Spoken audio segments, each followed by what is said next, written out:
Today we're going to explore the importance of credit cards and what kind of difference that can make over time. And that's despite everything that you might hear from people like Dave Ramsey.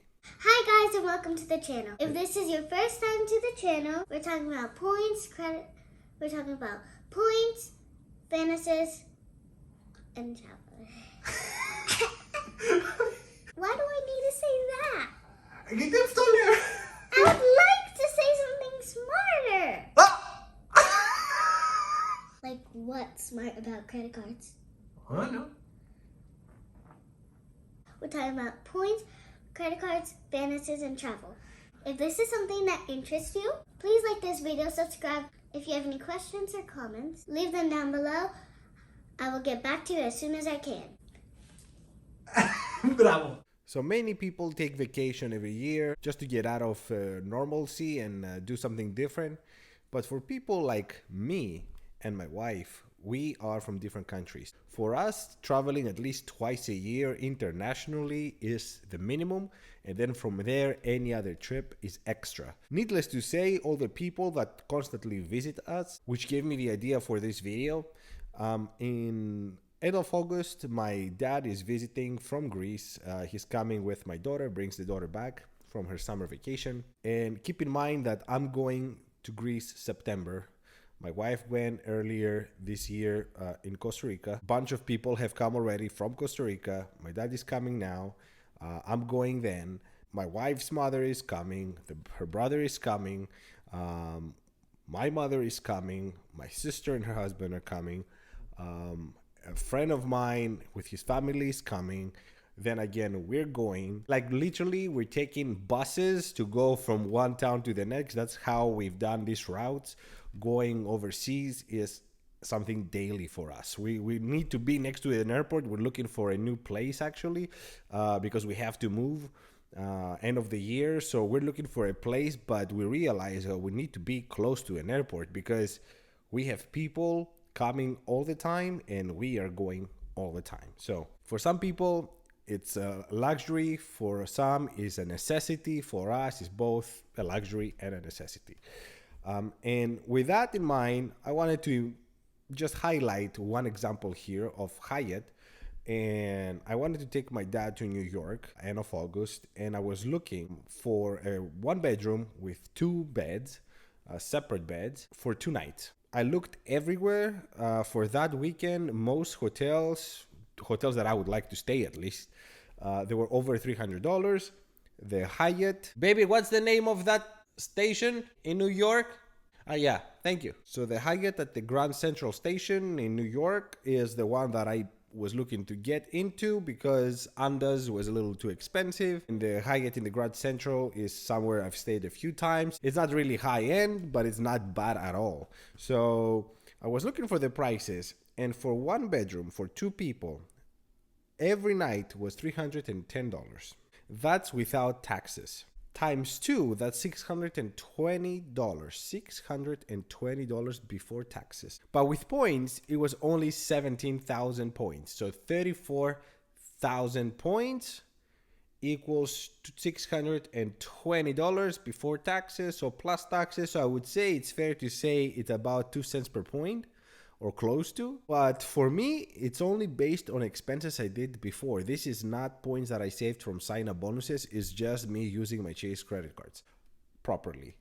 So 34,000 points get me and my dad an amazing experience. We're going to New York and we're gonna enjoy for 2 nights. Basically, all we have to do is just carry ourselves there. That's it.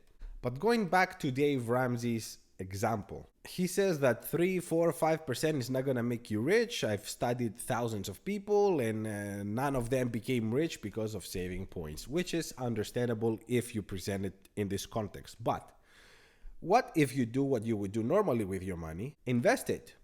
So I use this compound calculator, the government compound calculator, which is for retirement, and I just plugged in a couple of numbers just to show you the difference that it can make over a year.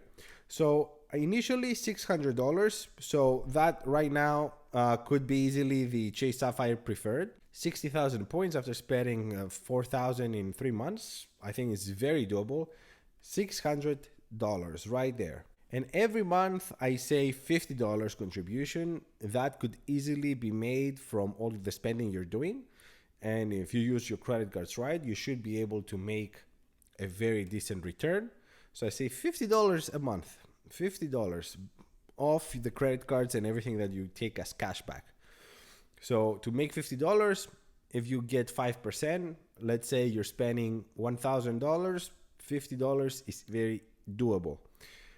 If you do 500 on the custom cash and then $500 or the Freedom Flex, you can easily make that kind of money on groceries, on gas or whatever. Let's say $50 every month. And let's say you're 30 and you plug in 37 years, so retirement age, at 10% interest. We see that just with that investment, you're looking at $218,426. So $218,000 just from that initial $600 investment and $50 every month. That is what the cashback credit cards can give you. But let's say that you are in my situation and travel is not only a luxury, but a necessity. So it's money that you would spend anyway. So I'll go back and plug in numbers that I know that I'm hitting every year. Last year, I didn't get many sign-up bonuses. So I calculated that my returns were about $3,500, roughly, my savings from traveling. So $1,000 initial investment, that could be the Chase Trifecta, if you get the Chase Trifecta with what the current offers are. But just a month ago, it was $800 just for the Sapphire Preferred. So just with 2 credit cards, you could hit this initial sign-up bonus. And then the monthly contribution, I will keep it at $200 because I want to hit close to what I know based on my numbers, which is $3,500. So this will give me roughly $3,500 if I plug the $200 monthly contribution at 37 years. I'll keep that as it is. And interest rate at 10%. And look what happens. $826,000 in 37 years. Now, I did these numbers at 30 years. It makes a big difference. On the first example, the $216,000 was just over $100,000.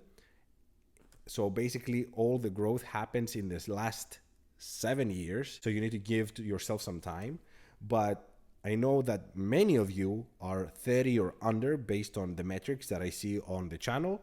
So I know that many of you can still take advantage of this kind of opportunities. And even if you're older, you can still do this. $826,000 from that $1,000 initial investment and $200 every month from savings or spending that you would do anyway, but you're saving because of these credit cards. Sometimes I wonder if people that talk badly about these kind of things have ever done the math. But let me know what you guys think. If you ever thought about investing money that you get from sign-up bonuses or the cashback. In my case, I always use it for travel because that's where I get all the value. But then I save, like in this case, I save $650 with taxes at the Hyatt in New York. I would do that trip anyway. My dad comes for the first time in the US from the other side of the world. I would love to take him and I would anyway. So for me, it's savings.